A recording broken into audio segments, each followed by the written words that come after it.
Hello friends, again Rajashekhar video. आज मैं आपको बताऊंगा एक कहानी, एक अधिकारी की कहानी आपके साथ शेयर करना चाहूँगा, जिसको मैंने टॉपिक दिया हुआ है सीमा निर्धारण। ये एक युवा अधिकारी की कहानी है जो ट्रांसफ़र होकर एक नए ज़िले में, जो अभी नया नया ज़िला बना है, वहाँ पर उसकी पोस्टिंग होती है।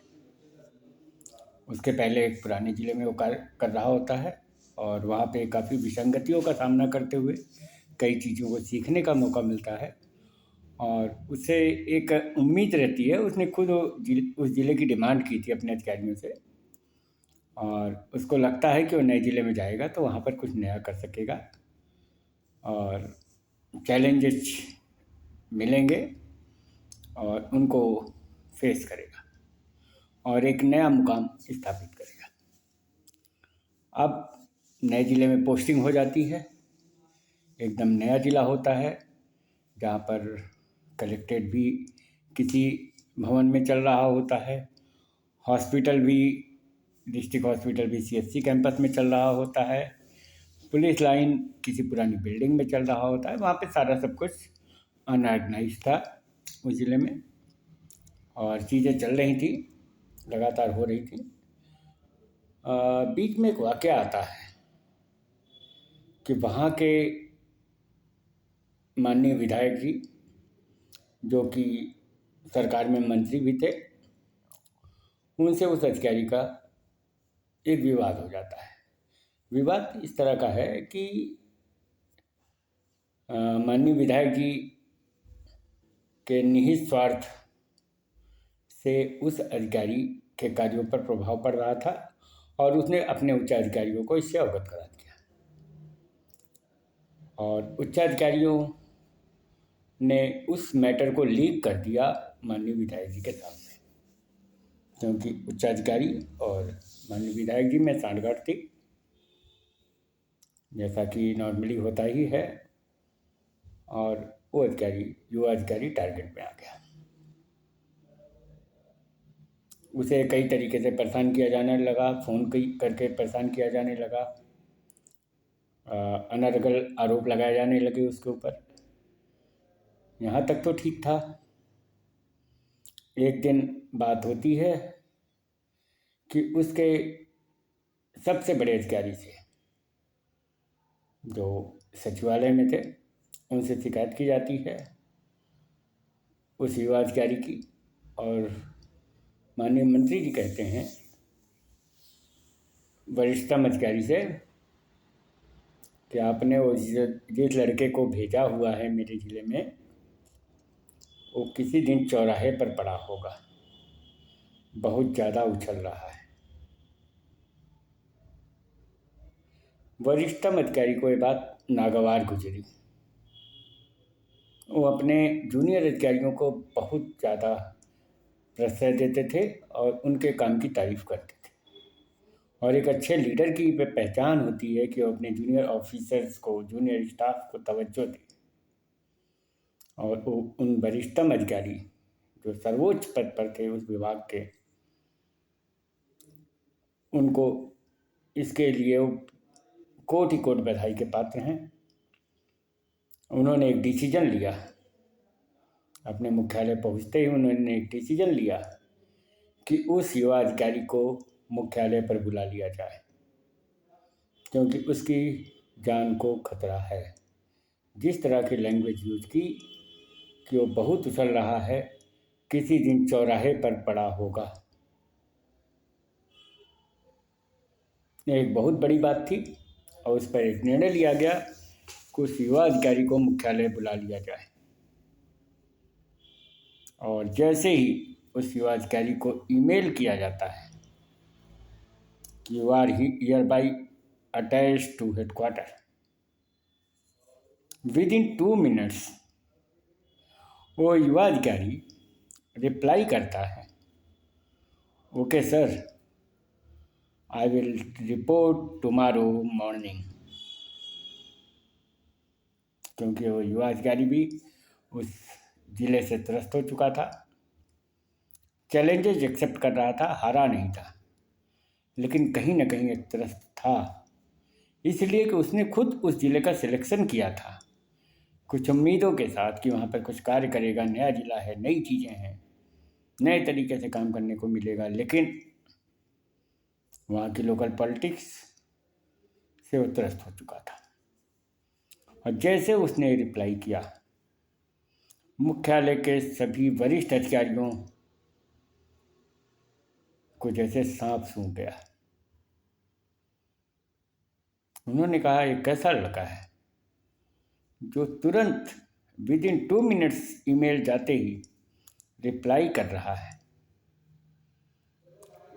कोई एक अधिकारी होता है जिसको कहीं संबद्ध किया जाता है, कहीं पर दूसरी जिम्मेदारी दी जाती है, तो वो पहले पीछे हटता है और अपने वरिष्ठ अधिकारियों से जाकर प्रयास करता है, उनसे रिक्वेस्ट करता है कि सर मुझे जहाँ हूँ मुझे वहीं रहने दिया जाए, मेरी क्या गलती है। लेकिन नहीं, उस युवा अधिकारी ने उसको एक्सेप्ट किया और नेक्स्ट डे मॉर्निंग ऑफिस खुलते ही वो ऑफिस में था, मुख्यालय पर था। वहाँ का दृश्य एकदम अलग था। उसने अपने वरिष्ठतम अधिकारी को चिट भेजी अपने नाम की, उनके स्टाफ ऑफिसर ने वेट करने को बोला और करीब 1 घंटे तक, 1 घंटे से ज़्यादा वो वेट करता रहा। कोई रिप्लाई नहीं, कुछ भी नहीं, नथिंग इज देयर।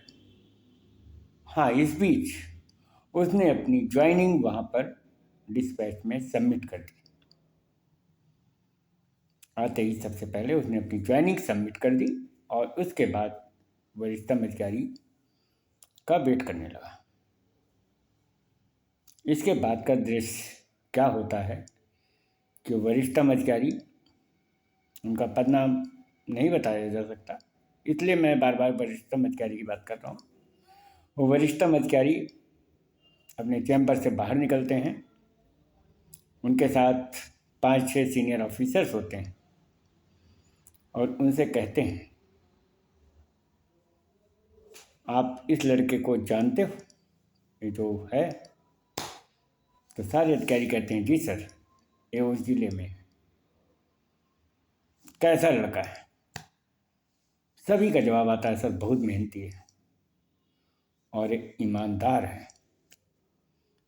सबसे बड़ी बात जो उन लोगों ने बताई कि ये ईमानदार है, मेहनत करना और ईमानदारी के साथ करना, दोनों में अंतर होता है। और ये दोनों बातें उस युवा अधिकारी में थीं। उन्होंने कहा, तब वरिष्ठतम अधिकारी ने सबसे कहा, नहीं, उससे भी ज़्यादा एक पागल है, इसे समझ में नहीं आता इसे करना क्या चाहिए, इसे अपनी नौकरी करनी चाहिए थी। क्या ये आज के समय का राजा हरिश्चंद्र है? क्या इसने समाज को सुधारने का ठेका ले रखा है? आखिर विवाद क्यों किया?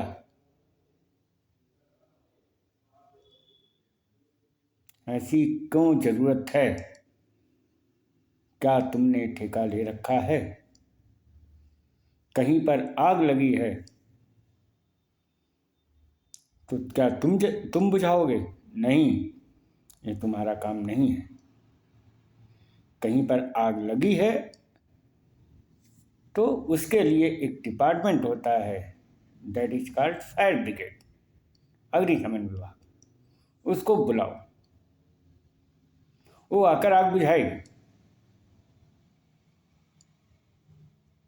और अगर अंदर आग लगी है या किसी और के अंदर आग लगी है, उसका तरीका ये है कि हर डिपार्टमेंट में डैमेज कंट्रोल के लिए सीनियर ऑफिसर्स होते हैं, उन्हें इन्फॉर्म करो, खुद आग में मत कूदो। तुमने अपने जीवन में बहुत बड़ी गलती की, 2 बड़ी गलतियां की हैं जो मैं आज तुमको बताना चाहता हूँ। पहली गलती, तुमने शादी की। दूसरी गलती, तुमने बच्चे पैदा किए। अगर तुम्हें आंदोलनकारी बनना था, ईमानदारी का झंडा बुलंद करना था, फिर तुमने ऐसे 2 कार्य क्यों किए? तुम्हारे पीछे तुम्हारा पूरा परिवार है। तरीका और हो सकता है। तुम अपने साथ अपने परिवार को रिस्क में डालते हो। जब ये बोला जाता है कि आपका ये अधिकारी कल चौराहे पर पड़ा होगा, तो सोचो मुझे कितना खराब लगा होगा कि मेरे रहते मेरा कोई अधिकारी इस स्थिति में आए, ऐसा मैं होने नहीं दूंगा। और अगर तुम्हारे साथ ये स्थिति होती है तो तुम्हारे परिवार का क्या होगा? तुम्हें आत्मचिंतन करना पड़ेगा। तुम्हें अपनी सीमा का निर्धारण करना पड़ेगा। ठीक है, तुम ईमानदार हो, तुम अपनी ईमानदारी को बरकरार रखो, तुम अपनी वाक्पटुता को बरकरार रखो, तुम स्पष्टवादी बने रहो, लेकिन अनावश्यक पचड़ों में पड़ने की जरूरत नहीं है, क्योंकि तुम्हारे पीछे तुम्हारा परिवार है, तुम्हारे माँ बाप हैं और तुम्हारा खुद का अस्तित्व है, तुम्हारी खुद की पहचान है। जब उसको खो दोगे, जब तुम ही नहीं रहोगे, तो तुम्हारी वो जिम्मेदारियां, तुम्हारा वो अस्तित्व, तुम्हारी वो पहचान किसी काम की नहीं रहेगी। इसलिए ठीक है, तुम बेईमानी नहीं देख सकते हो, तुम उससे अलग हो जाओ। दूसरे लोगों को सुधारने का ठेका तुम्हारे पास नहीं। उसके लिए इंटेलिजेंस है, सीबीआई है, पुलिस डिपार्टमेंट है, शिकायत प्रकोष्ठ है, उनको अपना काम करने दो। तुम वो जिम्मेदारियां क्यों लेते हो? तुम्हें जिस कार्य के लिए रखा गया, तुम उस कार्य को करो। और ये अच्छी बात है कि तुमने उस पॉइंट को उठाया, तुमने वहां पर हो रहे भ्रष्टाचार को उजागर किया, लेकिन इसके साथ ही साथ तुम्हें अपना परिवार, अपने माँ बाप, अपने समाज को भी देखना पड़ेगा। इसलिए मैं नहीं कहता कि तुम दलदल में जाओ, तुम मत जाओ, तुम किनारे से निकल जाओ, इसी में तुम्हारी भलाई है। उस वरिष्ठतम अधिकारी द्वारा कहे गए वो शब्द युवा अधिकारी के मन को झकझोर गए और उसने सैल्यूट किया अपने उस वरिष्ठतम अधिकारी को कि सर, आपने मेरी भावनाओं को समझा और आपने मेरी आंखें खोली। मैं भविष्य में प्रयास करूंगा कि आपके बताए चिन्हों पर चलूं, जो आपने बताए हैं उन चीज़ों को ग्रहण करूं, आत्मसात करूं। भविष्य में कई चीज़ें होती हैं, वर्तमान है, वर्तमान में आप चीज़ें कर रहे हो, लेकिन भविष्य में क्या होगा इसका अंदाज़ा इतना आसान नहीं होता है। भविष्य की परिकल्पना तो हम करते हैं, बहुत कुछ करते हैं, लेकिन क्या भविष्य में सब कुछ हमें मिल सकता है? तो बेहतर है कि हम अपना वर्तमान सही करें, हम अपने वर्तमान में जिएं और सच्चाई को स्वीकार करें।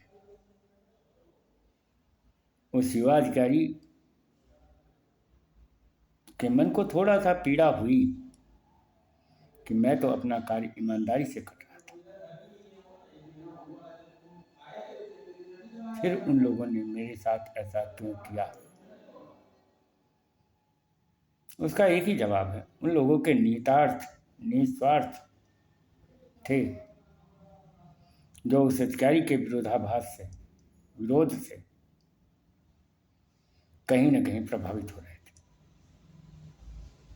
तो मेरे प्यारे दोस्तों, आप जहाँ भी जॉब करते हैं, जो भी कार्य करते हैं, आप अपना 100% दीजिए। साथ ही साथ इस बात का भी ध्यान रखिए कि आपके पीछे आपका परिवार है, आपके माँ बाप हैं, आपकी जिम्मेदारियां हैं, और सबसे बड़ी बात आपका खुद का अस्तित्व और व्यक्तित्व है। उम्मीद है आज की बातें समझ में आई होंगी, और ये कोई काल्पनिक नहीं, एक सच्ची घटना है। कभी समय रहा तो इसके बारे में और भी बहुत कुछ बताऊंगा। धन्यवाद।